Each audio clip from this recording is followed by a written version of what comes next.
Hello, dear listeners or viewers. It's me, your beloved host, Max Stein, coming to preface this episode. Thank you for tuning in. I have some bad news. So the episode is great. We talk about a bunch of really cool, scary games, but unfortunately, Riverside, the program that we use to record all of our episodes, had a bit of a snafu. When the internet pooped its pants this past weekend, and they lost my high quality recorded track entirely.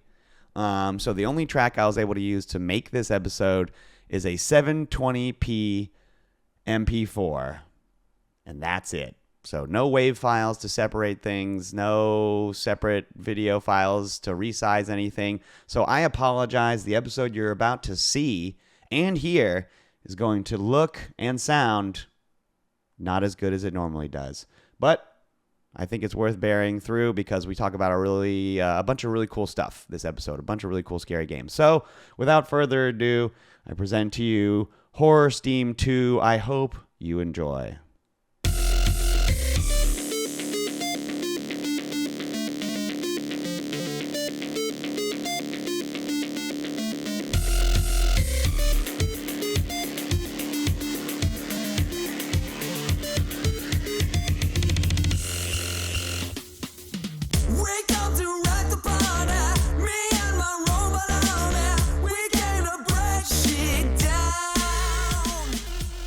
Hello world, my name is Max Stein and I love video games! I'm the Megabuck. I really love video games. My name is Raph and I also love video games. And welcome to the Game Treasure Podcast, where we discuss treasured video games of yesterday, today, and tomorrow.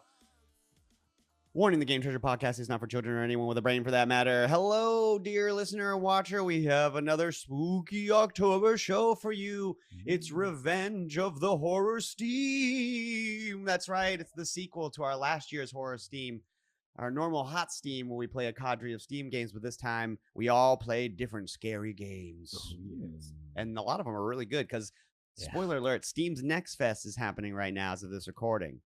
So a bunch of really kick-ass games came out all at one time. But more on that later. Let's have our episodes start off the correct way by having the Megabuck and RetroGameTreasure.com take us back in time with this week's Retro Zone game. Buck? Let's go back in time.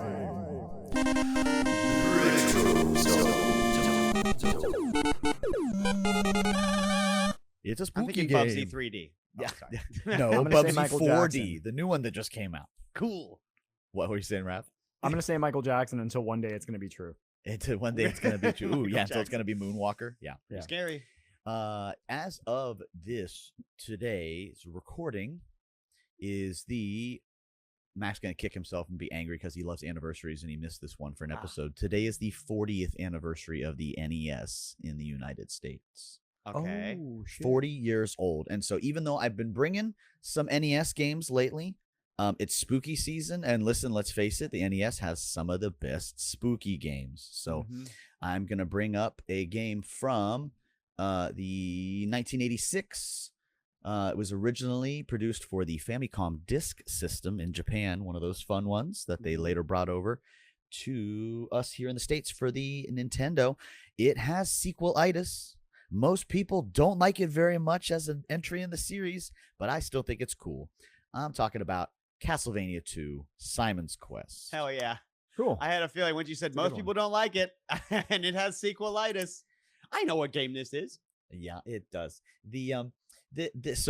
Simon's Quest came out, at a time when Metroidvania wasn't really a thing yet. Obviously, Metroid existed, but it wasn't an established genre yet. Right, This is yeah. actually loosely based on another Japanese game by Konami called The Maze of Gallius. It uses kind of a similar system with the way the levels traverse in and out of one another.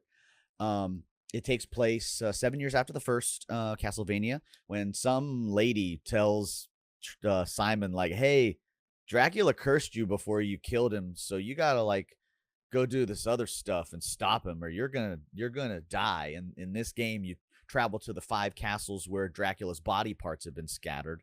You have to collect them all to resurrect Dracula, in essence, so you can kill him for good. But this time without the curse. But this time without the curse and with experience points. This game did have the introduction of experience points. You did gain levels. You did get stronger in this game. You could, if you remember, this is the game. This is the horrible night to have a curse game, where it gets night outside and all the enemies like double in strength and double in health, and they're total buttholes, and all the cities like close and they're full of zombies instead of, which is Zelda a 2 scary one. Zelda 2 also side-scrolling, also features leveling in it, and also suffers from sequelitis. Yeah, they were just unliked. Yeah, but back then, it was the second one, so they were trying something different. They were like, "Don't make more of the same thing. Yeah. People won't like that." God forbid. Maybe they're right. Maybe they're wrong. This game was famous for being fairly hard, mainly because of its password system, which we got dumped on us because in Japan, the Famicom disk system used those oversized floppy disks. You could save your file to the disk. right. So all those Famicom disk games have, saves built into them. Simon's Quest does not, and it's already hard as balls in a lot of cases. Right. It also had like that Nintendo Power syndrome. Like there is a part in this game where you have to trade a guy for a crystal for a different colored crystal, and then by reading like a poem, you have to know that you're supposed to walk to the edge of this cliff and crouch for like 10 or 15 seconds. A tornado comes And a tornado comes and picks you up. Otherwise, you are literally landlocked in the game and cannot get to the next section of the game. There's an invisible bridge in this game too, right? Oh, there's invisible bridges. I'm pretty sure there's an invisible bridge a la Elden Ring. There's Talk about sections. Sorry, Nintendo what? hard. Wow. Dude, there's sections of the floor in some of the castles that are fake. So you just fall through them and you die, which means That like sucks literally shit. Simon Says trial and error. It probably on feels these. terrible, honestly. It was pretty it was a pretty tough game. Interesting. If you watched our episode on The Legend of Zelda, you'd know that Zelda was also originally a Famicom disk system game. Right. But when it came over here, it skirted the password problem by having that extra big, beefy cart with the battery in it. Save battery in it. That's So right. Castlevania, no, you Yeah. get the shitty password system. Sorry. Still a great game. It was very different. It was very different in its own respect. It has 3 different endings, and if you guys knew that, Wow. I didn't the know that. endings are all based on the amount of time it takes you to beat the game. And in 2 of the 3 endings, you kill Dracula, and Simon still succumbs to his wound and collapses and dies at the end. Oh, wow. Really cool, Yeah. kind of, There's honestly. What is the time frames that you had to beat? Like, I'm wondering, like, how quickly you had to know. beat the game, and is the best ending It's like NES, the so I'm fastest sure the one? best ending is like 22 minutes because it's Right. fucking impossible. No, I don't know what the Yeah, times right. are. Interesting, yeah. I have a better fun anecdote for Castlevania 2 for you. What is it? Do you ever? I noticed this after I learned this fact, but Castlevania 1 and 2, you don't see much artwork from these games and development artwork from these games. You see some for Dracula's Curse. You see some for Super Castlevania 4 and all that stuff, the old Tom Dubois art and all that cool stuff. And the reason for that is because in the Great Hanshin Earthquake of 1995, Konami's headquarters was partially destroyed, and they lost dev artwork and map layouts and old artwork and all this kind of stuff got destroyed in that earthquake. It's the That's fucking wild. what's that famous library that got destroyed That by Library of Alexandria? Yeah. That's crazy. It The is, Konami Library of Alexandria. Konami was making a horror, like all of the artwork for this horror game was literally swallowed up by the earth. That's crazy. That's the most metal thing I've ever heard in my life. It's That's pretty awesome. eldritch horror stuff. If you Yeah, if I do right, say yeah. so myself. Yeah. Quite horrific. Regardless of its the whole being completely cryptic with the desire to make the game last longer, it's like if you look at Castlevania and then you look at Castlevania 2 Simon's Quest, it's cool that they made it open world. Yeah. It plays yeah. the same way as Castlevania. You move slow, you move like you got the whip, But you get a big, huge map with towns to interact with and all this other shit. So I think this game looks nice too, honestly. it does. Yeah, it I really really do. does. It's Yeah. just It looks like it'd be Simon was one still so clunky, and that'd they be didn't do fun anything to about it. play with a strategy guide. Right. Just like how Zelda was really fun that way. I'm sure you could beat this game in less than 2 hours with a little bit of a walkthrough, because when you know where the holes are and you know exactly to go to get to each one, there's just a little bit of grinding in between to get stronger and get some of the strong weapons. But I find it more interesting how Castlevania, until the Metroidvania thing was invented, Iga stepped in. It was just all over the place. Like 1 was just Yeah. straight levels, 2 was open world, 3 was straight levels, but with choices. Remember, you got to branching paths, and you could go this way and go get Grant, or go this way and go get Sypha, kind of thing. Are there 4 went straight back to straight levels? Are there any gate kept areas in 2 that you get an item and then it's you can go through there, making it more Metroidvania like, or is the first Metroidvania, the Metroid part of the Metroidvania, come in Symphony of the Night? I mean, I definitely feel like it's pretty darn close. There's It's like close, underground right? areas. You go underground, but you go inside of the castles. And so, like, instead of the castle being rooms that you enter up and down, you actually walk up to a castle, press the up button, go in the front door, and it's like being in a dungeon in Zelda. Yeah, you like walk across the bridge to get there. I mean, this Yeah. game kind of kicks ass. I'm sorry. I know, like, yeah, it has its haters, and it's, I guess, like, not controversial, but it's, you know, a divided opinion on confusing. whether Yeah. Simon's Quest is a good Castlevania. But it's just like, I don't know, man. It's pretty fucking cool sounding to me. I just, Yeah. one day maybe I'll trek through it with a strategy guide. So RetroGameTreasure.com. This game, is it a Metroidvania or is it an action platforming? We put most of those in action platformers I anyway, would so we think don't so, yeah. pigeonhole the sense. Metroidvanias. Right. But, yeah.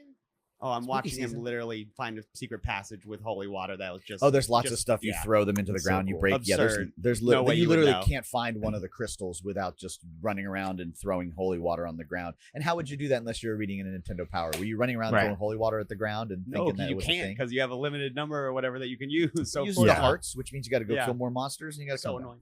Right. Cool, man. Oh, no fall damage in this game. Good to know. That's because there's just holes randomly that kill you 100%. So go now to RetroGameTreasure.com. Let them know you got an NES and you like action platformers. Maybe even wish list this one, because I feel like this is Yeah. a kick-ass one to have in your collection, and a really good one maybe to play through for spooky season.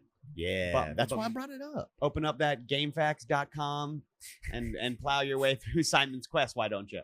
Get past the ASCII art. And Kick ass. Okay, well, that is awesome. We're going to take a quick break. And viewer, listener, when we come back on the other side, we have a lot of really cool games that you can play on Steam. We will be right back.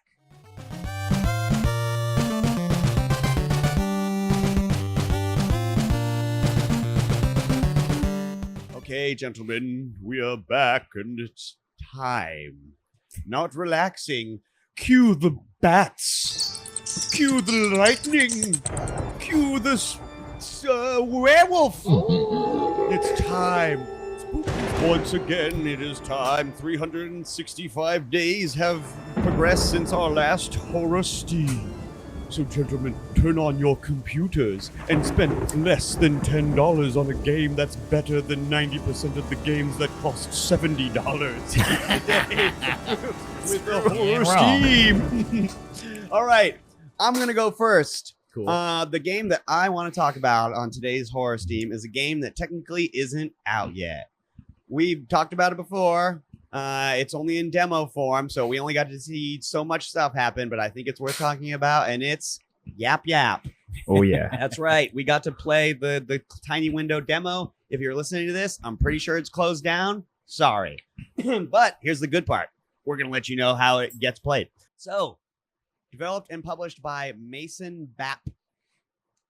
Just one guy, I presume. I didn't dig into more of that. It's a multiplayer game, like extraction game, I guess. You need to get out. Yeah, That's I the guess. thing. Yeah. It's a cold, lot. You got to get out, right? It's a lot like Lethal Company or Content Warning or a lot of those games that we played last year. But in this one, you play as 4, or actually up to 6. This Yeah. game supports 6 I love player that. lobbies, which is pretty fucking cool. Something you do not see a lot of. You play as up to 6 wizard apprentices, quote unquote. So you're like a little ugly guy. You're just like a little flappy mouth, ugly guy that looks like he's Crazy wearing like teeth. an oversized the cloak talking. with a pointy, cartoony magic hat. And your only objective is you're dumped into a rival wizard's keep, and you just fuck it up. That's the only thing the game wants you to do. They don't want you to grab. Vandalism. They don't want you to grab stuff and escape. They don't need you to see a certain number. I don't know. You just Break shit. mostly break shit. And you do that with magic spells. Here is the cool part about the Yeah. magic spells. You get access to magic spells based on wands that you find both in the game and in the beginning of the game. The first wand is given to you because it's just a branch off of a tree. You just literally wind go up wand, and yeah. pluck it. Yes, it's the wind wand. And then when you have a wand in your hand, you have access to the powers that that wand has. And the way you fucking use them is by saying words out loud into a microphone. Yeah. So, for example, the wind wand has a spell called Aerobus, where you shoot wind straight in a line and you can break things if you're close enough to them. They've got a spell called Tempest, where you create a tornado that'll break a bunch of shit in the room, but it's got a long recharge time. And then there's a spell called Up Dog, where if you say Up Dog, you get shot really What's high Up Dog? into the air and you can start flying. I am. This was maybe not the funnest of these kinds of games, these multiplayer scary, you're a defenseless guy in a scary Right. place games, but I really, really liked this whole speaking element. We all played it together. Raph, can you talk a little bit about Yap Yap for me? Yeah, dude, absolutely. I mean, the whole speaking to say a spell mechanic is fun as hell, dude. You don't see that in a lot of games. And honestly, it really yeah, it scared me a couple of times. Like those knights that walk around really spook the hell out of you. The eyeballs. You've got various monsters that are in there, and the wands are really cool too. We obviously in the demo, there's not a whole lot of variety as far as, at least early on, as far as the spells that you can get. But there's that one spell, Piss Yuck. Where Yes, you literally, thank you. I was hoping you would bring it up. you can like Wait, you vand- can't talk about Yap Yap and not Yeah. talk about the P you, spell. you can literally vandalize a like paintings on the wall or tapestries by just pissing on them, or Yeah. or you can turn Piss comes out of your wand, to clarify. You yes, say- it does come you out of your say wand, piss absolutely, yuck, yeah, and then you yeah. just start That's the spell. spraying piss Piss everywhere. everywhere. dude. Fish yuck, so which just good. makes an object explode into fish. fish, Like and those fish 100 can fish. slap Like- into things too, and they can break things, which is really Yeah. great. So goofy, but it's Uh, fun. But honestly, like my favorite mechanic in this game is when someone dies and you've got to Okay, revive them. yes. Yeah, Dude, okay, so the way reviving people works in this game, it was So weird. I'm so Yeah. glad that we got when we played with Buck that he died, Yeah. and then we immediately Oh, me found one so we too. could show him. It was so cool. So in this game, when you die, amongst the castle that you get teleported into, there usually, I guess, there's no map in this game, so we'll talk about that in a second. But Yeah. there's a room that when you walk into it, if you have a player that is dead, they will randomly get warped into this room. And the only other thing in this room is like a bunch of statues all circling the center of the room. And if you walk up there with your friends, words will begin floating like in front of you. yeah. And they're scary sounding Latin looking words like Enno Domini Corpus Corpus Artus, and like a Animus. voice is saying them as they're appearing on screen. And the way I found this out was so amazing. I'm playing with Raph and his body warps there, and then I see the words start to appear, and I'm like, well, this is a game where you say words to do spells. And so I just start like Altus, Corpus, and I'm repeating the thing, and then I'm like, is this working? Is this doing anything? Am I doing it right? And then I turn and I see Raph's body is floating 5 feet off the ground, and I was like, oh my fucking god, I'm doing it. we did it with Buck, for example. Me and Raph are both Altus Corpus, and our voices begin Yeah. to warp and Modulating become them. demonic. And after enough chanting, the person comes back to life.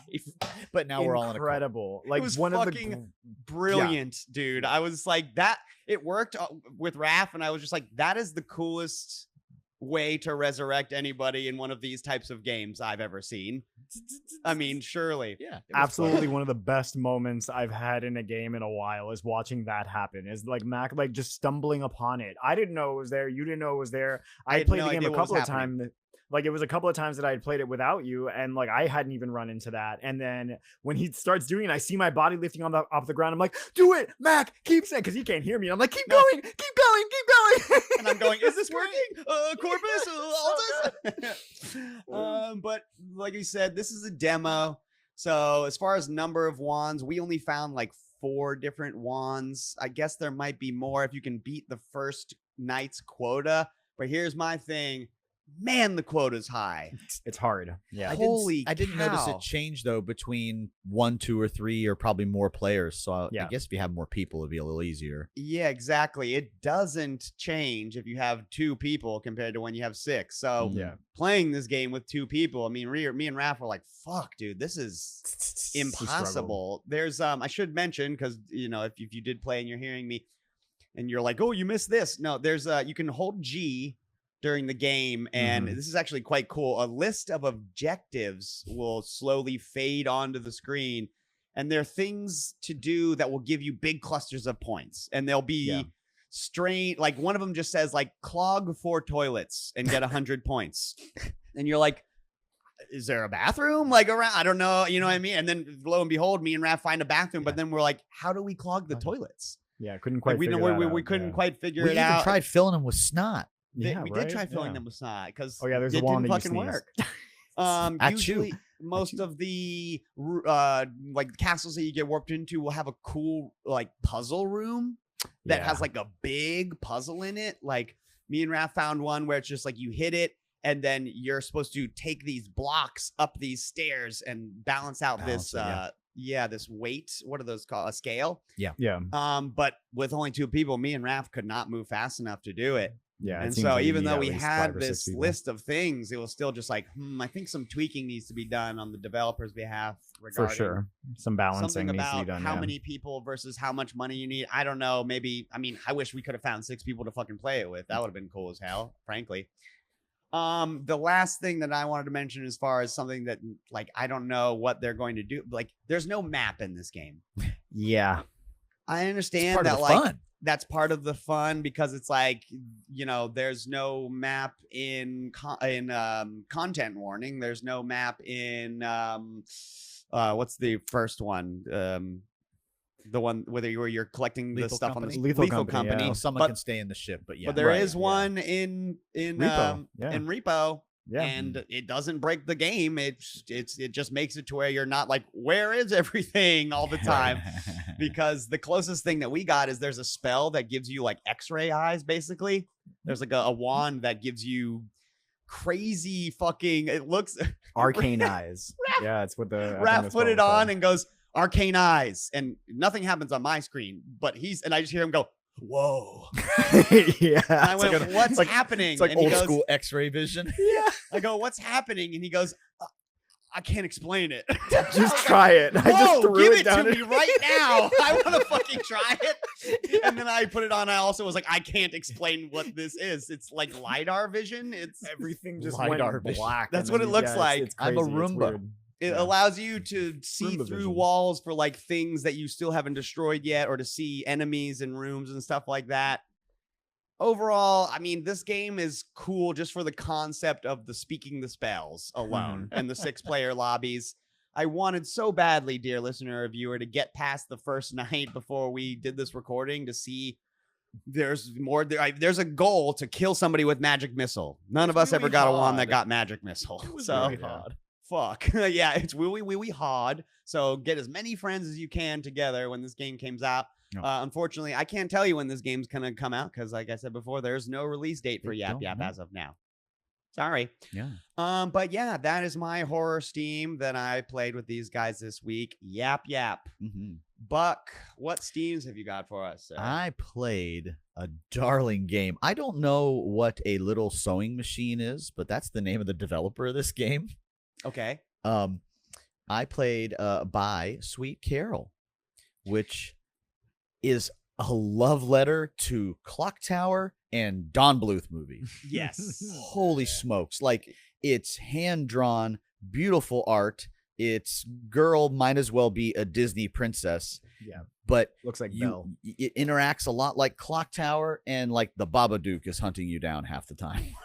This is a smaller experience because I know Buck's got another game that he wants to talk about, but I watched him play this game for a half an hour here, and I was fucking impressed by the script, the art, Yeah. the gameplay. Like all of Yeah. it was just like, damn, this Yeah. is a fucking good idea. It was just like playing any point and click, or like, well, you use a controller mostly in this, but it felt like playing a point and click or a Clock Tower. It was, find screwdriver, do puzzle, find key, unlock box, find MacGuffin, open door to next area, right? Does Clock Tower have those mini games like this one had? No, this one has, well, yes and no. Some of the clock towers have like a fear meter that you have to kind of manage that changes when Scissorman would attack you. This one, you have a health bar, but I don't know if it applies to fear later on because I'm only like on chapter 2 or 3.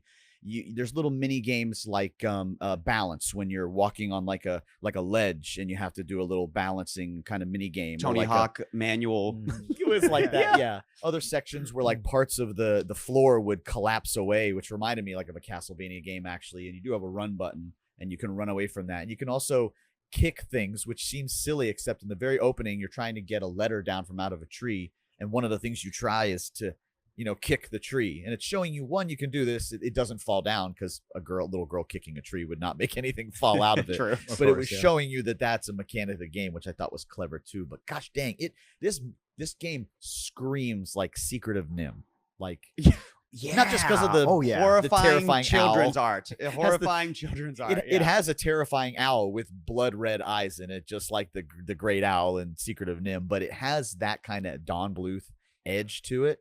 And nothing's been super, super creepy until they started introducing the hide mechanic. And there were like random characters I hadn't met in this area I got locked in. And it was like, press this button to hide. And you're like kind of hiding under a stairwell. Hold this button to hold your breath. And I'm like, oh no. Yeah. This is going to be terrifying. Not good. Yeah, right. We got very innocent, sweet to super scary really quickly during this scene where you were chasing something through a swamp, and this literally like Babadook monster was chasing you. Nice. But I want to talk about the other game that we all played together. Okay. I want to talk about Midnight Walkers. Oh yeah. We played, this is early access, so we downloaded the demo for a game that was this featured on Next Fest as well? It's part of that. so, yeah. Yes, it is. It's a next best demo. Yeah, so it doesn't come out till November 20th of this year. It's developed and published by somebody named One Way Ticket Studio, which I do not believe is the people from Dark and Darker. No, that's Iron But Mace. they've got a lawsuit on their hands, people. Because no, you're allowed to copy interface. I mean, there's nothing that says you can't copy like Can you placement. copy the entire gameplay loop. The concept is very oddly similar. Yeah. So well, in Midnight which case, then Walkers- Mario has even more royalties coming his way. That's true. And that's This is true. about it'd be like if you had a game where you play as a carpenter who collects fucking eggplants to get big. You know what I mean? You'd be like, okay, well, come on. No, he gets Especially if- small. All the levels were the same. So around, I want to say around this time, honestly, last year, we fell in love with a game called Dark and Darker. You may have seen that episode. If you didn't, then I'll explain what the Midnight Walkers is. It's an extraction game, a PvPvE extraction game where you play as one of 4 classes on a team of 3. And the objective of the game is to raid shit in this combat zone and then get out alive. But newsflash, the combat zone is flooded with zombies and other players. Yeah. This shit, while being pretty much clone of Dark and Darker, but taking place in a zombie world, is just as addictive as Dark and Darker. Yes. I was playing literally 5 minutes before we were recording.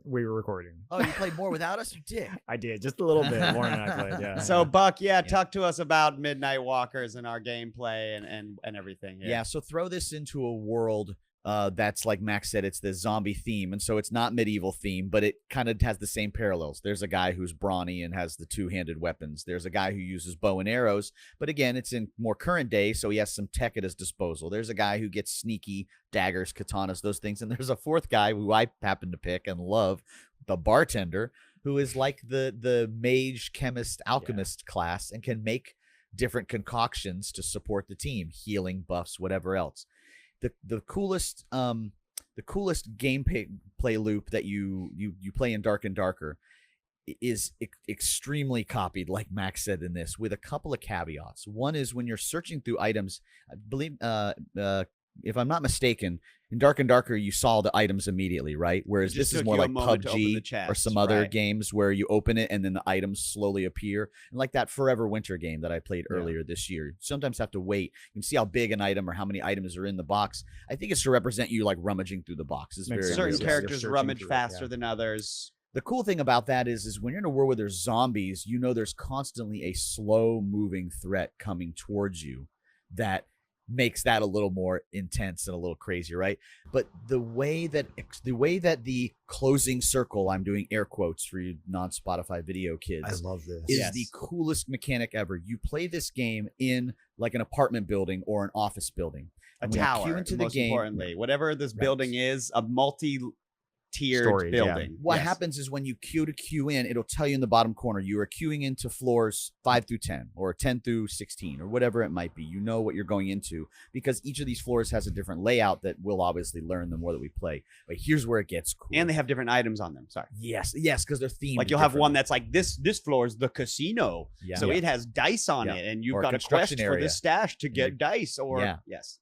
And so what makes this so neat and different is rather than a circle that starts to close in on you to focus you all to be in the same portion of the map, what happens instead is floors every few minutes will get a 60-second warning that their floor is closing. It's going to be gassed, meaning you'll slowly get poisoned.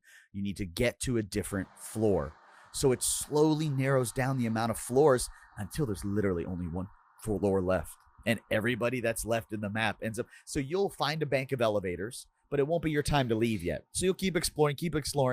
It'll go to be a floor being closed. Oh, good. It's not our floor, so we don't have to go anywhere. But then all of a sudden you hear ding, like that's someone coming off the elevator to come get us, to come our floor because their floor got closed off. That is such a cool mechanic that I don't think ever has been done in this. I kind of really game. fucking agree. Not to mention that like the way the elevators work is like when you go to a bank of elevators, it's like, okay, you step in front of an elevator and it has it up and down. So you have to turn and go, where are we going? Because if you hit, and then the elevators will be on a floor. Right. So sometimes you'll be at the elevator bank and you'll be like, that elevator's on floor 6 and it's coming down. Right. Fuck, Why you is know it what I mean? coming You down? go, Yeah. shit. How long do we have? Then you get in the elevator and the buttons are all real time as well too. So you have to hit. One time we got in What the floor do elevator. you want to go to? You have to punch it and then close the door. Mac hit the wrong one and it took us to one of the floors that had been gassed. You don't die, but the door opens and it starts to gas you and he's jamming the closed door button. Fuck. Yeah. I had done that, accidentally hit like 10 buttons because I was inside and I was like, fuck, we're going to stop at every fucking floor. Fuck. Zombie lurches in on one of the floors. We got to fight it in close quarters inside of it. And With that the is elevator such closed, a neat mechanic. You'll find stairwells off in the corners that also lead, but a lot of Mm-hmm. times they only go up or down. You'll find like the old elevator, which only goes up or down one floor. Just so many neat mechanics they can do with this. They have a really great basis for a game that could add a lot of content. Also, the way you escape is also cool and different from Dark and Darker. So the way you escape, you'll be walking at the beginning of the game and you'll notice on the floor are all these like escape pods that are closed. They'll have a little lock insignia on them. They remain that way. Over time, they randomly will pop up. In the top right-hand corner, it'll straight up say, a thing has opened up. An exit has opened up, but it won't tell you where. You have, all characters have at their disposal this fucking Dragon Ball radar thing. That's a good way to put it. You open it up, and it'll tell you if there's no open vents on your floor, it'll just say no vents. And you just go like, all right, let's just keep exploring. Every time one of those event has opened, gets announced, you want to open up your Dragon Ball because there is a chance it'll be on the floor that you are already on. Sure. Right. And if that is the case, it'll present you these like little lights. There's like a little circle and they have lights in a circle and it'll point a light in the orientation according to you that you need to literally walk in to find it. And they're also marked on the map. So it's not like it's a surprise. They're also marked. They're all marked on the map, but not which one is open. But you'll you'll point in a general direction, open the map and go, oh, it's that one in the room in the southeast corner. So you get there and then you actually have two options. If you want, you can call it up and you can get inside and one person can get out, just like how the stairs worked in Dark and Darker, or the elevators worked in Dark and Darker. So it's like, oh, I've got a bunch of loot. You mind if I take it? You run in and whatever, you're gone. Or if you get lucky and you find this escape early on in your run, you can use your Dragon Ball radar to copy, quote unquote, like the exit code for that exit. It will go back down into the ground, so you cannot take it anymore. However, now you may at any time approach any exit anywhere and pop it open with that code. Great. Yeah, Which Which not is ready just to like- leave. Love it. How many times did you find an exit in Dark and Darker Yeah. early and go, fuck, I have to Yeah. come back here. Well, Fuck. I'm leaving. Yeah, Or like, I was- exactly. Or I'm leaving early. That's the thing, is like Dark and Darker, there were so many instances where like only one of us was able to extract, and then we desperately had to find some kind of an extraction point. I've also found that with this game, the saturation of like extraction points, there's a decent amount of them on each floor that are available. Yeah. So we, on one floor, we're all three of us, we were all able to extract. It was great. I loved it. I'm There's like, this is also amazing. a lot more enemies in this game than There there are, ever were in yes. Dark and For Darker. sure. You know, it feels smoother too. Like the Oh, yeah. like attack animations feel a lot better. Oh. It's just a much more improved. Ooh, the formula for attack this. Yeah, yeah. animations. Mhm. Mamma mia. Mhm. When you fucking hit a zombie in the head with a sledgehammer yeah. and kill it, fucking feels amazing. You had one where we were in this hallway that was lined with plywood in a construction area, and you had a sledgehammer, and you went, and its body hit the wall, head burst, and the torso like collapsed into a slump position So in like good. one fluid motion. I was like, damn, that looked really cool. Raph chopped a guy's head off with a spear. yeah. Boom, and then his head goes and start rolling and shit. I was like, cool. It's just straight up like, it's like, what if Dark and Darker was kind of a scary game, you know? Because like we had that moment where we found an extraction and it was up and there was a dead player like just slumped on top of it, like just leaning on it. We're like, Yeah. is anyone else here? You know, Why it's is he scary. dead? It's good. And man. the PvP is just as hard as Dark and Darker. Yeah. We've ran into groups, and every time it's fuck. it's in a newer setting, right? So there's guns, there's handguns and Yeah. rifles, and but like the shotgun, you can only load one shell at a time. And it's made to be exactly the same as like Dark and Darker. Just because you have a ranged weapon, just because you're a wizard, doesn't mean you can insta kill the first people you come at. It's not a PUBG. It's not a hunt where someone's gonna have a machine gun and instantly kill you all. It's not. It's Right. not made to be a looter shooter. And yeah, combine that with the boss monsters, just like Dark and Darker. Man, it's fun. I don't know what else to say. Like I said, we were all just going, yeah, you think we could try to play Yap Yap? Yeah, but we could also just go into the most addictive gameplay loop of the year. But yeah, you're right. Let's enter and then exit a dungeon. Of the last couple of years. Yeah. I love the classes in this. I'm a sucker for any game that has, variety of classes, Same, whether yeah. it's this or, Dead Island we talked about a lot because there's some parallels to that, even though this combat is slower and clunkier, but on purpose. But like I mentioned with the bartender class I chose, I just think that's very unique. His special abilities have nothing to do with combat, whereas the other three have everything. Yeah, to you do didn't with mention combat. it, but like in order for him to make drinks, he's got to do like a little mini game. I have to Then do his little, like, guy Helldivers takes out a Helldivers, thing and yeah. like shakes a bottle, and then you like throw the drinks at your homies and hit them with them to heal them and shit. Yeah. It's a really fun approach to a healer. Yeah, it's I a like different it. way to. I mean, how do you do? Yeah, exactly. How do you do support healer without just being a medic? A That's what they medic, did. They right, went yeah. medic's boring. It is boring. You're And right. They came up with a better idea. Midnight Walkers. Go and check it out. It's like I said, in its early access right now. In November, it'll come out. We'll see you in there, and we'll kill you and loot your dead body. Raph, what games have you got for this horror Steam? Oh man, okay. So you know me, I love a good cheap ass indie game, and I was You do? scrolling Is this through. a new thing for you? Right, yeah. I was scrolling through Next Best, and I saw the jankiest looking thumbnail. It said Jungle Rot, and there was just a photo of a guy, and he's got an Yes. army helmet on. It is just janky as hell. But this is how Raph finds gold. Absolutely. No, Yes. yeah. So this is another to be announced game. It doesn't have a release date yet. It's made by Vex and Dong Lechoso. I don't know if I'm saying that right, but His I name really No is chance in Dong? hell. There's no, no yeah, right. I don't the think his genre name being- is Dong. Survival horror. This is survival horror at its core. I love how in the description for this game they say that this game would have been innovative in 1999. So this game is the ultimate old school survivor horror experience. Mechanically speaking, it's a love letter to Resident Evil. It even has an FMV cutscene in the beginning, which is fucking incredible. I mean, everything it has down the same to like explosion in the background when it pops up, the same font, but instead of saying Resident Evil, it says Jungle. The opening to the trailer on Steam is an all black background with a wood door swinging open like a loading screen. Oh yeah, and every single door is like that. Yeah, dude, it's got everything. It's got the stilted voice acting. It's got the low polygon models. It's got pre-rendered backgrounds. This game would have actually been cutting edge in 1999. The concept is tank controls. It's got tank controls, and it actually, if you don't like tank controls, it also has like a more updated thing with the joysticks that you can use. Really? So it's pretty nice. Why?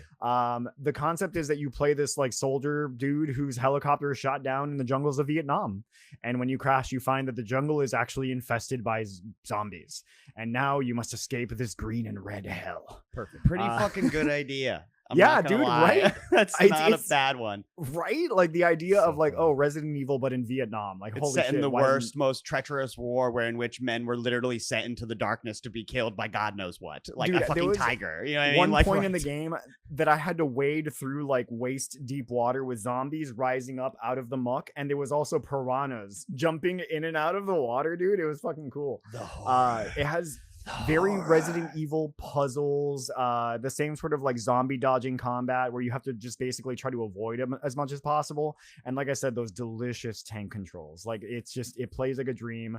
I had a blast with this demo, dude. Like there was one point that there was a couple of really creepy moments too. I ended up like going through the jungle, doing all the stuff in there, and then finding a way to get into one of the tunnels. So I had to go down into the tunnels. Oh my like a Viet Cong tunnel. Exactly. Holy yes, I had to go shit. into a Viet Cong tunnel. Nope. And then go through all of that. And the tunnel, the lights are all out in the tunnel. So I had to do all these Resident Evil style puzzles to finally like to get to this area where I had to find this like jade eyeball to put into this jade statue so that I could eventually dig into like a hole and crawl through it to come out the other side to find like something, a pedal for a bike that I had to connect to a bike that would power the generator and lit the generator up. And finally I had lights. That's Man, funny. There was a moment when I was in those tunnels that I start walking around and I go around a corner, and as I go around the corner with these like fixed camera angles, I see at the end of the hallway a black spider just run across around the corner. And I was like, it made me gasp and it made my hair stand up. And then when I finally got my hair stand up right now. Finally got to the end of the tunnel and I did the puzzle. I got the key, and as I start to walk out, like 5 of these like little spider, like they're the heads. It's like if you've seen The Thing where the spider comes out of the guy's head. It's one of those. And sometimes after that happens, when you kill the zombies, they fall over, their head will pop off and turn into one of these spiders. It's great, dude. Oh, fuck. Yeah, dude, fantastic game. Honestly, I would definitely, if the game is as good as this demo is, I would easily give this a 7 or 8 out of 10. The only reason it would is if it like stalled out, like they ran out of content, halfway through they ran out of ideas. But other than that, that's Don Lactoso. Please make this game. Like finish making it, because this is delicious. Old school crunch. It's just so crunchy looking. I love it. It looks such an exact facsimile of Resident Evil. It is amazing. They did great. So Jungle Rot, baby. Check it out. I got time for one more for you, Raph. Okay, yeah. I played another game that is also a Resident Evil based game. This game is called House of Necrosis, and it actually did release on October 6th of this year, so it's very recent. Publisher and developer's name is Warkus, Warkus. And this is, if you took my 2 favorite genres and combined it in one, this is a traditional roguelike and a survival horror game. The character just looks like Jill Valentine from the I know. It's amazing. It's amazing. They took these 2 concepts and it works really well together. So you enter the mansion and you move from floor to floor like a roguelike. The combat is turn-based and grid-based. And you have a gun with limited ammunition and a melee weapon, usually a knife. The interesting bit is how you usually go through a run from floor to floor. You collect items, money, and all that stuff, and then you travel back to like a save room. You can use like a return crystal. It's like a rescue crystal to kind of go back to the save room, but you'll have to start the run over at the first floor. But here there's an NPC that you can buy stuff from with the money that you find inside of like the different floors of the dungeon. And there's the safety box, the box that you can put your stuff in. That's gonna, so you can store things from run to run in there. And like any roguelike, you find items that are unidentified. You have to identify them. You can find this guy and he can actually identify him for you, or you can find items in the run that will identify him for you as well. The cool thing is that when you go at the end of each run, when you go back to like the safe house, you go out, and instead of going directly into the mansion, or the dungeon or the mansion, as it were, you're presented with that opening foyer in Resident Evil with the staircase and all that stuff. And so you have doors on either side, and you have the big main door up in the front. I've only been able to go through the main door. All the other doors on the side are locked. Like, the camera angle is even different in this mode. So I think that what it is that you can progress through that first door up there, which is the back rooms of like the mansion, and you'll find probably keys to unlock these other parts, and they're probably going to be different environments in this roguelike style. Part. Wow. Which is like pretty cool. It's like Resident Evil and had a Parasite Eve baby. Right, yeah, exactly. It's very much I mean, like a rogue baby. And a rogue, yeah, like it's very, very rogue. If you like traditional, my only like caveat about this game, the only thing that I would say, like I would give it a lower score, is that it's incredibly niche. If you don't like traditional roguelikes, if you're not into that kind of gameplay, this is probably more of like a 6 or a 7 out of 10. For me, this is easily an 8 out of 10. Like, I love this game. Do you mean traditional roguelike because it's difficult, or what do you think makes it traditional roguelike? When you move, the enemies move. You move that kind one of square at a time. Yeah, sort of like like Rogue, or like literally like see our roguelike episode. Yeah, not a rogue, not a roguelite, a roguelike. Very, very much That's roguelike. Cool. Yeah. I don't feel like there's a lot of those anymore. Everything is a roguelite. Exactly. Yeah. The ones that are around are not. It's a very niche Crypt community. of the Necro Dancer. Right. Yeah. That's a good way to explain. That's probably the most popular roguelike that anyone in the last 5 or 10 years has played. So that's a good way to put it. I'd say right now, Caves of Cud, like in terms of like, it is like a pretty pretty popular that is one. niche. That's like, yeah, it is niche, but it's but it is a roguelike. And it's also like in the more public space of like roguelikes, I guess. Yeah. But yeah, that's the other game I played. House of Necrosis, not to be confused with Resident Evil or House of the Dead or Jungle Rot. Also, really good thing is that this game is cheap. It's on sale right now, but it's normally pretty cheap. I think it's like $7 or $8 or something like that. Maybe it's normally like fucking love $12 Steam at full price. Yeah, I love Steam so much. Love those kind of games. Hell yes. Well, that is perfect. That does it for our Horror Steam 2. See us next year when Horror Steam 3 comes out. We'll still be playing video games. This one's not about video games at all. It's actually about aerobic tennis. Just kidding. Okay, we're going to take a quick break. And when we come back, we're going to do our What Else You Got and head on out of here. See you on the other side.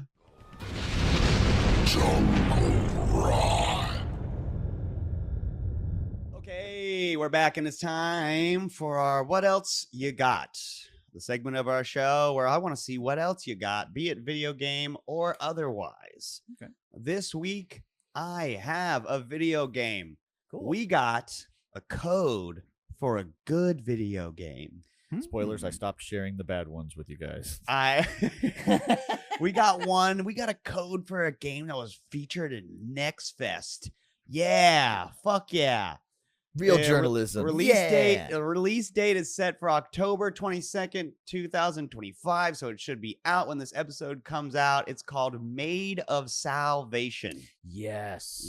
This game looks great. It was quite good. So cool. Developed and published by Orange Popcorn. Pretty fucking indie, if you ask me.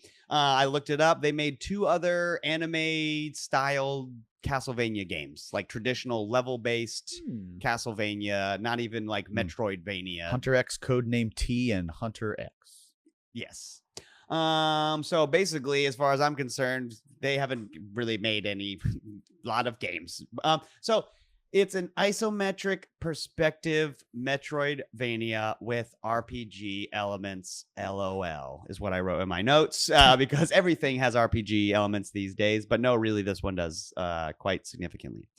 So it's not quite as extreme as an isometric angle as like something like Tunic that I played last year, where it's just like so isometric that things are hidden from you. It's just that it takes place from a not completely top-down perspective, but definitely not sideways traditional Metroidvania style. Okay. Which there are those games exist now. I should have written more down, but Tunic was the first one that came to mind, where it's like, oh, it's a Metroidvania, but not from the side. But think more map exploration and less item gatekeeping. Okay. Reminds me of Hyperlight Drifter. There you go. That's Yeah. actually a fantastic example. So not a lot of like get a power to break a thing, just more like the map's quite big and you go this way and it's a dead end. But if you loop around, oh, you go through the back way and open this door and now there's a shortcut to the save zone. Yeah. That kind of thing. But what it lacks in its esotericness, it makes up for in really fucking good action combat. So I mentioned that it has that isometric angle. It uses a twin stick shooter approach to its combat with this auto lock on mechanism. So basically, you have a sword and a gun. The sword will swing in the direction that you're pointed in, unless there is an enemy nearby, in which case the sword will automatically swing at the enemy. Your gun is the same. If you press the gun button, you'll shoot at the closest enemy. You can lock on to enemies if, say, you're doing a boss fight and you're trying to get rid of Cruft before you deal with the boss or whatever. But for the most part, it's really excellent as far as flow goes, just because, like I said, you have a sword and a gun. The bullets on the gun are limited, but they recharge every time you hit somebody with a sword. So guess what? There's a lot of shot, dashing, gun, slash, dash, gun, slash, and you're constantly doing movement, basically. And you're not whiffing for most of your hits because of this awesome auto lock-on mechanism. You also get a really robust skill tree to comb through. And when I say robust, I say that because it's not like increase the power of your attacks by 3%. Like it'll be things like, when you dash, you're invincible. And then that's the first skill on the tree. And then like the end of that will be like, you get 3 extra dashes and you're invincible. And if you attack after the final dash, you do 50% more damage or something like this. Like That's really cool, because they don't feature that skill tree at all in any of the trailers. So that's cool to hear that it has that. Yes. That combined with every time you level up, you get to get a new node on that skill tree. And you get to level up a stat. So you got health, strength, mana, and agility, I think, are the 4. There might be like luck. I can't remember. I should have wrote them down. But what I'm getting at is you get to make a bespoke gameplay situation. So if you're like, I like using the guns, then you can up your magic power, which gets you more gun use, and maybe up your agility. So you're an agile gun wielder, or maybe you want to be an agile strength person, or maybe health is always the most important to you in video games because you can't die if you can't die, which is always my approach. And so it just makes for something that Castlevania doesn't really have. You know, you don't level up your stats in Castlevania, and Metroid doesn't really, you don't have stats that you can make it to where you have a faster Samus than when Raph plays and he's got a stronger Samus, whatever. Right. Yeah. So the story is some insane anime bullshit that I couldn't recap for you if my life depended on it. It's something about you're a maid, which is a type of angel that wasn't in air quotes. Because you're going around purgatory and cleaning up lost souls before they become wicked. That's actually a pretty cool premise. Yeah. Wow. I'd watch that, Joe. Right. I'd watch that anime. So more importantly than following the plot, I just wanted to mention that the anime art styling is really fucking good. Like it's like Genshin Impact levels of just like, this looks nice. Like I wrote in my notes, it doesn't look cheap. Yeah. So I was like, that's cool. From a studio called Orange Popcorn, for the game to not look like complete dog shit and play really nice too. I was like, this is a fucking cool Metroidvania. I don't know. My last note about as far as it's the Castlevania Metroidvania of it all, you can tap the L1 button to bring up the full map and scroll around it. But if you just press and hold the L1 button, the map will come up on screen instantly. And then when you let go of it, it goes away. I'm just saying, when exploring a Metroidvania, you got to look at your map a fuckload. And when you make me pause the game to do it and it takes longer, it's just harder. So it was really cool to just be like, where am I going? Click. Okay, I know. That's like, I know that fast. I just pull the shoulder and then I already know which way I'm going. So it's cool. Go check it out. Maid of Salvation, released October 22nd. If you like Metroidvania as an anime, this one's cheap. and pretty freaking good for an indie game, if I must say so myself. Buck, what have you got for us this week? I had to go out of town for work, which Sucks. is never fun. flying on an airplane is not my favorite thing, and being out of town is not my favorite thing, and staying at a hotel is not my favorite thing, especially when it's not for like fun stuff like going to Japan or something. But there was a silver lining. I always look up, I use Pinball Map, and I look up my local arcades and pinball places when I get to go somewhere else, and I had like 2 hours one night, and I found this place, and it popped up and had 63 pinball machines, which is like, I know. And I'm like, oh, that's like Pinball Lounge back home. Let me go. And I went to this place here. I got a shirt from here in Lewisonville, whatever it says on here, Louisville, Texas. Push, start, play. They had just opened up like 2 weeks ago. And I took a video for you guys so you could check it out later. Fresh. But it was for any of you kids that have seen MagFest arcade, that's how big it was. There were 60 plus pinball machines, 200 plus old school arcade machines. They even had one of the prototype Beavis and Butthead arcade machines, the ones that never got released. And there's only like 50 of them or something like that. What? Yeah. Oh yeah. Yeah. I'll show that to you later, Mac. I didn't know you didn't know that existed. It's a 2-player. Yeah, it's great. Beat 'em up? Kind of, sort of. Yeah. Well, it plays God. more like the Genesis, that kind of stupid shit. But 200 plus of those kind of games, bunch of dance and rhythm games, then went in the back, then found even more old games, then found even more pinball machines. And then I was like, wow, this place is really cool. Let me get a shirt. And they're like, yeah, did you see next door? No, what was next door? Well, the place that's empty, we have our signs up on it because we're going to bash the wall out and go in there too. So they're going to expand by like another 25% after they just, this place is humongous. I mean, it had to have been 300-400 games altogether in the whole place. It was just huge. All under one roof, or was it sectioned off in different rooms or anything? No. It was mainly one giant room, except for a separate music room. And then have you ever seen those videos of those things where like the floor has a bunch of colored squares on it? Yes. And people playing a game? Like, who the fuck has those? They have one of those. They have an entire room. That's one of those. Where you go in, you say, there's 4 of us playing, and they go, all right, go to these corners, ready, start, and you jump around and you get, it's, whoa. They have one. So like, unbelievable the amount of money they must have put into this place. They had every pinball machine they had. For any of you guys that are pinheads, know there are different levels of pinball machines. There's pros, LEs, and collectors. Every one they had was the LEs, like the premium or LE models, which are the nicer ones, and had the toppers. I played the new Evil Dead pinball machine that's out, which is phenomenal. Yeah, it's really good. It played that. Those have a whole lot of fun, and and everything was pristine because they had just opened up. So it's wow. Like, I wish I could. Can I just like skip work and go? Lucky. One more time with the name of it again. Push, start, play. Push, start, play. If you have a YouTube channel, it was near Dallas Fort Worth is where I was near. So Dallas Fort Worth, Texas. All right. Is if you live in Texas, go to Push, Start, Play. Fuck yeah, it sounds radical as hell. Raph, what else have you got for us this week, sir? Guys, I began my love affair with this game back just about when it came out in 2011, 2012. And I had an on and off again relationship with it. But this last week, I finally fucking beat Dark Souls. Wow. Yeah. First for you. First one. Cool. Dude, what an experience, man. Yes. What an experience. The ones I beat as well. Was almost in tears as I was fighting Gwyn, Lord of Cinder. That bling blong bling playing in the background. I was like, oh my God, I'm gonna shit my pants, man. It's amazing. Dude, it's just You're gonna say that at his wedding day. Yeah, right. It's so amazing. I'm gonna shit my pants. Almost the best experience of my life. The best experience was beating Dark Souls. I actually like immediately started a new game plus like right after that. But actually I took the disc out and I'm now playing Dark Souls 2.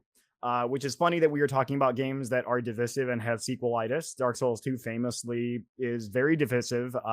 There are some people that claim it is peak Dark Souls and others that say that it is absolute dog shit. I don't know where I'm at yet in that because I actually am enjoying it. I'm actually having a good time with it. It's just different. It takes a lot of big swings and a lot of big misses, but it just feels very different from the original Dark Souls. I don't think anything introduce an MP bar. Yeah, and right. The MP bar, the fact that like certain like things don't actually always respawn when you do the campfire. After you've killed certain things a certain number of times, they actually stop respawning. Right. So you can actually clear an area unless you join a certain covenant, which is pretty interesting. I'm enjoying it, but nothing will ever compare to that first experience beating Dark Souls. Maybe my second time beating Dark Souls will compare to it, but yeah. yeah, dude. Other than that, I bought Fly Night. I don't know if you guys have heard of that game, but I've seen that. I thought you would like that. Yeah, $5 little game. I was playing it earlier with Lauren. It's pretty fun because it's co-op. I had a really did good not time. know that. Yeah, dude, it's co-op up to 4 players. It's very short. It's like a 2 to 5 hour long game. Very short little co-op campaign that you can play. Oh, it it plays campaign thing. What's up? I didn't realize it was a campaign that you play. Yeah. It feels like Kingsfield. It's a very slow first person. Boy, oh boy. Very slow first person sort of combat. But I've actually been having a lot of fun with it. Like I said, I played for about an hour or so while you were streaming earlier. I played it with Lauren and we had a good time. It's a lot of fun. The combat feels fantastic. Like even though it's slow, it's methodical and it's very deliberate. You can do this like parry where like they'll swing at you, you parry it, and then you can kick them, and then they drop because you staggered them, and they'll drop on the ground, and then you and your friend just start wailing on them on the ground. It's really funny.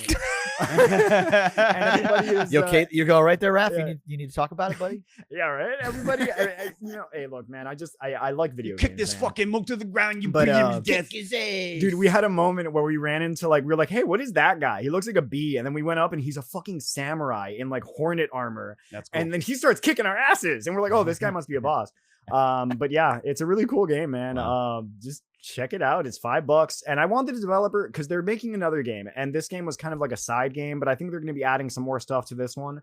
I want this developer to succeed because this is such a cool little concept for a game. Wobble and I really would love it to I want people to buy it. Give it some love. Yeah. Hell yeah. Fly Night.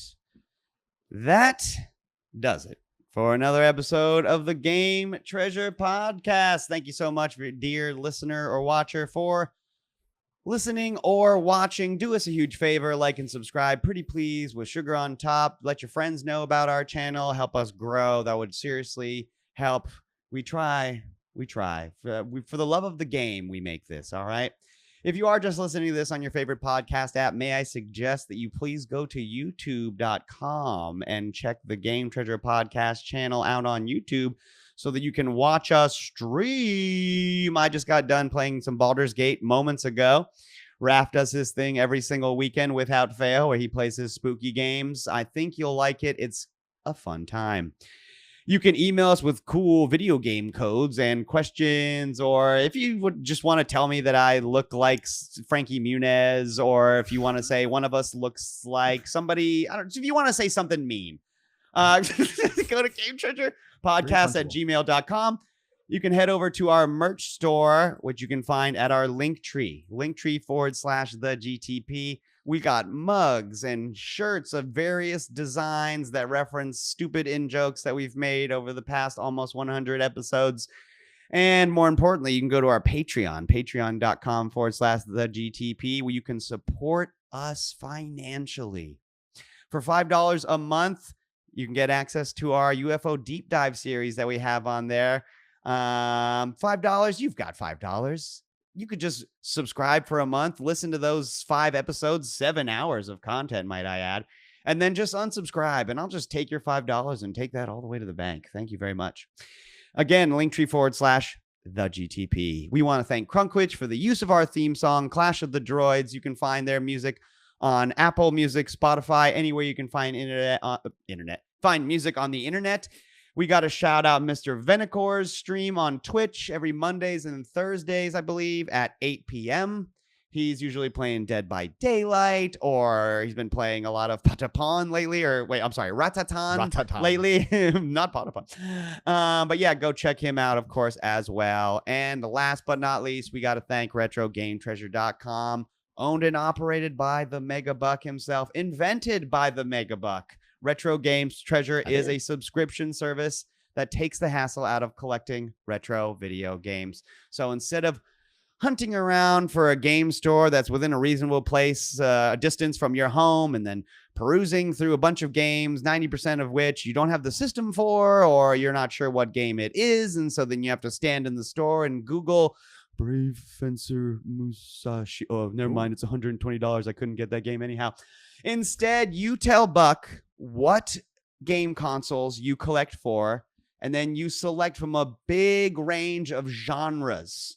Okay. And then every month at the end of the month, Buck packs you a box of games that are for those systems and within those genres for you to add to your collection forever. So go now. Go now. Start collecting games the easy way today with RetroGameTreasure.com. Buck, do you have a list of this week's new subscribers? I won't go just yet. This week we welcome Matthew Passmore, Cindy Tippy, Jason Malone, and Nathan Sive. Thank you so much for subscribing. It means a lot. Until next week, my name is Max Stein, and I love the Game Treasure podcast. It's so bad. It's so bad.